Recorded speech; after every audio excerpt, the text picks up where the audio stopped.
Chapter 2 tilde lightly implying that your poor warrants drama. My friendship with CancerChaser seemed good for now. No bad blood between us. This chapter will change that. I will be marking incidents of CC starting here with curly brackets with numbers inside. I tried putting different colors but Tumblr limitations make that impossible. These are important points that will be later referenced in aggregate to illustrate how much of a cancerous man CancerChaser is. I was outside one day and felt very sick suddenly. I had strong stomach pains and I went to the pharmacy to get medicine. I felt weak and fainted. My stomach pain worsened and the pharmacy called 911 for the ambulance. I was greeted by a hateful paramedic while I was on the ground who threatened to bring to a mental health hospital 20 minutes away from the hospital they are supposed to take me in. At the time, I thought he was serious and I got to my feet as I was given the militant treatment for no reason. He asked the hospital to discharge when they were done treating me. I had a bad case of gastritis and gallstones and had to stay in the hospital for 1 day. I discharged the day after rather than the same day and was prescribed medicine. I told CC about what happened and he told me to go report that as soon possible. I had too many plans at that point. Making a report would get in the way, so I felt I had to look past that. Just have precautions, if another emergency comes along.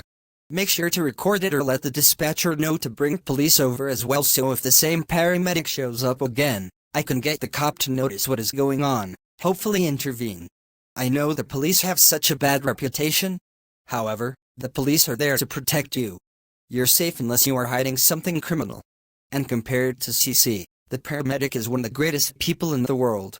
I believe CC to be that much worse now. At least I never saw the paramedic ever again. I don't have that luxury with CC. Some time after I recovered from my sickness, I saw my therapist that I see once every 2 weeks. My therapist let me know that the paramedic was making an empty threat and he had to drive me to the nearest hospital.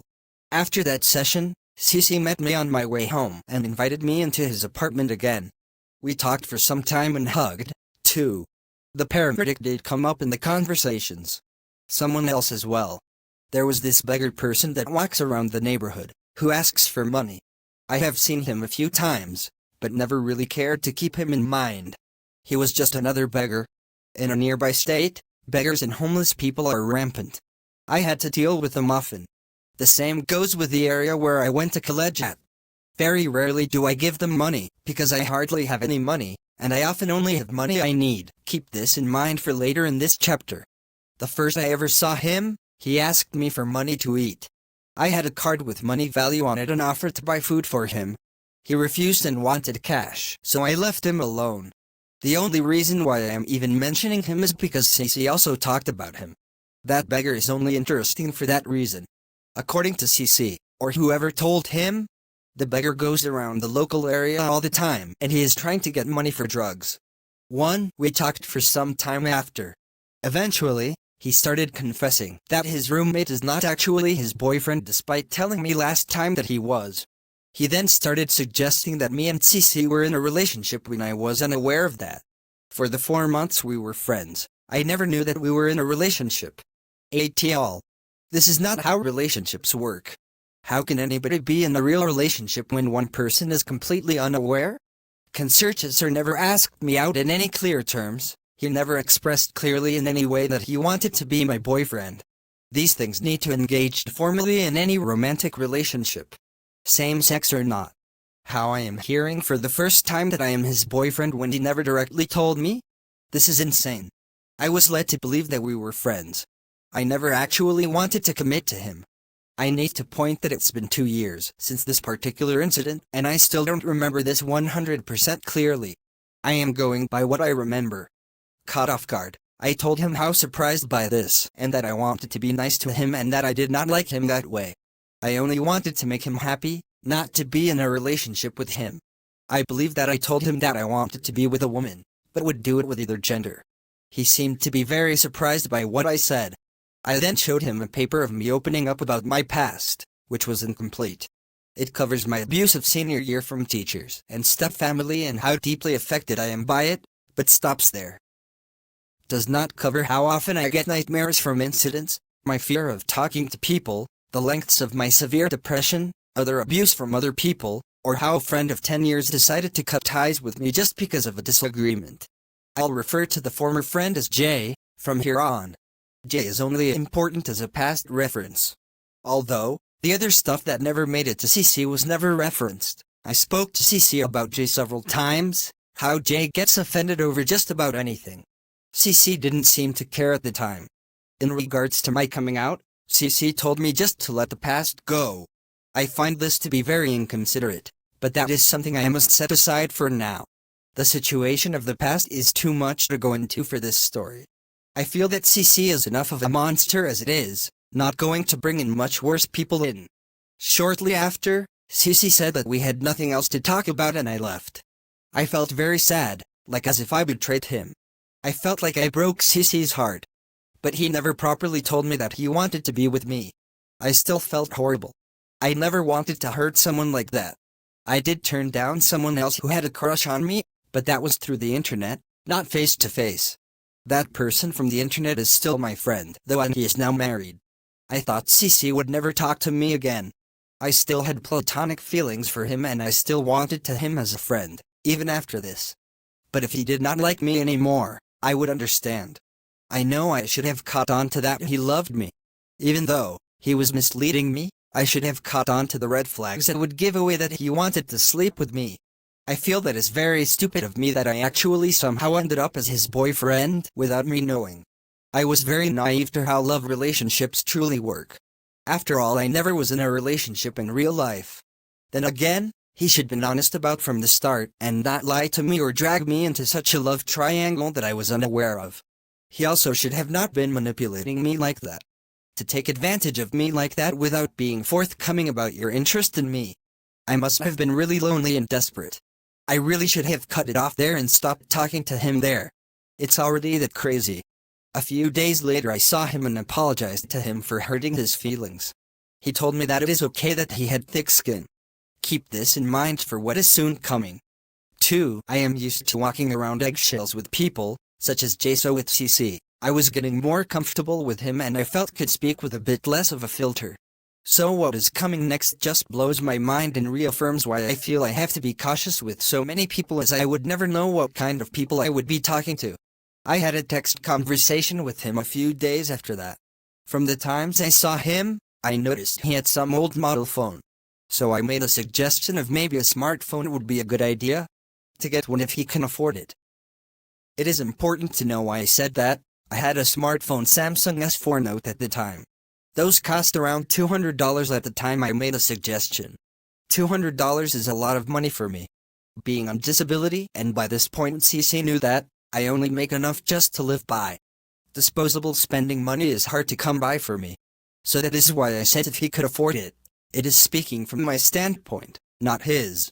He flipped out on me, asking me why I asked, and then asking why I do keep insulting him like that.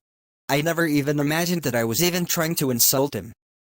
He started insulting me, calling me names, so I just decided to block his number from texting and block him off social media. I was convinced that he does not want to talk to me anymore, so I just decided to leave that relationship. That situation just blows my mind even to this day. If I was being homophobic, racist, sexist, transphobic, or any way bigoted, that would be understandable. If I insulted him directly or made insensitive remarks or references at him, his tirade would be warranted. All I did was suggest an expensive product, no force, no pressure, nothing. Just a suggestion. That was enough to set him off on me. I could not sleep because of how hurt I was over this. I was conditioned that people can get offended over just about anything, and just when I was starting open up to CC, he proved himself the very person that I was afraid of. I've decided to try to forget about CC and the situation.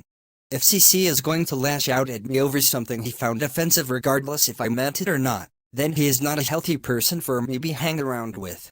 I had left other toxic friendships because of similar situations like Jay and some random psycho. 11 days later CC calls me to apologize and for me to make amends with him. At that point, I was convinced he wanted nothing to do with me. I was completely caught off guard by this. Very nervous, I tell him that I am not so much sure about this, and that his behavior he reminded me of Jay. CC tells me not to compare him to Jay. He told me how much he loves me and misses me. I decided to forgive him, because it was the first time he screwed up with me and I could probably look past that. I really wish I refused now. I never felt more stupid now going through this again to write this memoir. I forgave him because my family conditioned me to forgive people for what they do to me, no matter how horrible I suffer and how screwed over I get. From here on out, I decided to be much more careful. If he becomes enraged over minor mentions over a phone, then it's back to walking on eggshells again. Just like with Jay, in fact, CC is only a few months older than Jay. I could draw tons of parallels between the two, much to CC's disgust. But by now, Jay is a far better person now, going by just how horrible CC will turn out at the end. The next time I go to his house, it seemed as everything was back to normal. We talked and hugged like before. His explanation on why he went off on is that he was having arguments with his roommate and he thought I was calling him poor. So the reason I deserved his text tirade was because CC believed I was calling him poor. First of all, he knew I was on disability and that was dependent on family. I know he knew that because he used that on me when he was sending me insults as a response to my insult that I never meant or even implied. Insulting that I am disability and slamming me for being an adult with lives with family. If he knows it's coming from someone like me on those conditions, then it would actually be hypocritical for me to actually be using insults like that. Who would take insults like that seriously knowing what they know? Second, if he is easily affected by subtle implications that he is poor, it is not my fault. I never knew he would affected by something like that. In regards to his reactive vitriol, it was like I was being homophobic and mocked his sexual orientation. If his apparent financial problems are so sensitive, I was not aware. He could have held back a little or at least told me that this bothered him some way. No need for the hateful tirade. Had I knew, I would have been even more careful and simply asked without any indication of affording. Like interested in a phone? Those are cool. And he has told me that he has a job. Keep that previous line in mind. It is important for a much later chapter. Third, I never found calling people poor, let alone asking if you can afford something, to really be an insult without some context that would make it hurtful. Like calling someone a profane word. If I was really calling CC poor, I would be likely wrong. One way calling someone poor that would be an insult with considerable weight or leverage is if I was someone who was wealthier by a decimal bragging about my income against someone who is a hungry workhorse trying desperately to get by. That is one situation I can see where calling someone poor would be an insult. Not when I am simply wondering if a smartphone is too much of a luxury. CC never told me how much he makes or the amount of bills he has to pay. For someone with thick skin, as told days before the drama, he sure gets very upset very easily. And have a large 5-figure debt to pay off. And yet, if someone calls me poor, I wouldn't be too bothered. I even get asked, "Do you work here?" countless times when I am unemployed.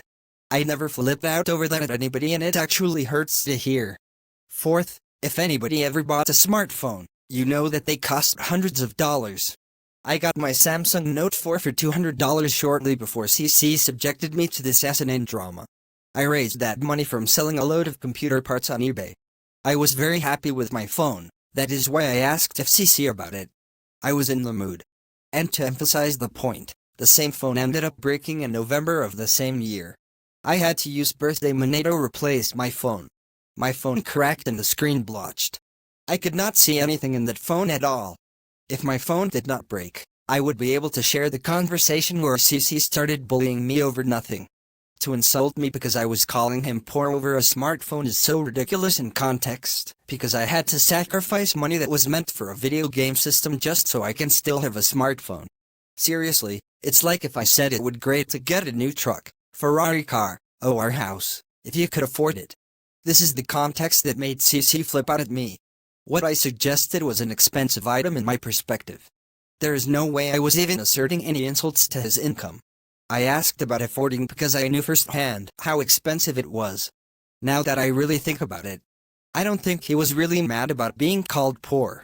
I think he was mad at me because he could not make me his boyfriend. He outright stated he wanted me. Can I tell you something, sweetie? Okay. I do have a boyfriend, but I want you too. And his feelings got hurt when I told him I did not like him that way back. I believe that is why he was so hurtful to me. He wanted me to be his boyfriend over his roommate, or for him to have sexual relations with me whenever his roommate is not around, which is the case when I was invited to be there. I think he saw that I was friend-zoning him, yet never actually told me upfront that he wanted a relationship with me until he suddenly implied that we were a couple when we were not. I think that is where his anger was, not that smartphone situation. Comments. Who the fuck gets this fucking angry over being called poor? I think he has thick and thin mixed up. Or he is one of the shittiest liars ever. Wow. This guy is fucking stupid. Cancer man is really fucking cancer. I get called much worse shit all the time, and he is triggered by poor. Fuck this fucking ass clown. Disgusting fail of a man. What a fucker. There are gay men who believe every other man is a closeted homosexual. They would hit on men and it doesn't matter if they are gay, straight, single, taken, or married. CancerChaser, as you described, was very much one of those people. You should have not given him any more chances. You should have stayed away. You can forgive but not keep him around. He seems to be very unstable. One day he loves you, another he hates you for calling him poor even though you never said it. He really needs help. I think he has some mental condition and he does not ever take his medication. I feel sorry for you. Sucks that you attract a lot shitty people who become your friends only for them to try to fuck you up. That crazy person who can't buy a phone is an asshole prick. Fuck him up the ass. He has no right treating you like shit if he truly liked you.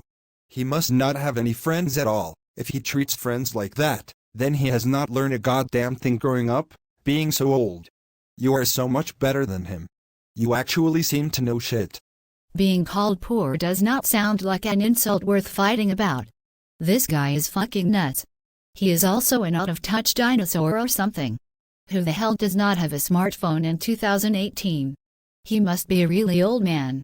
Like 70. He was pissed out he was poor so he took it out on you. Piss ass broke mofo he is.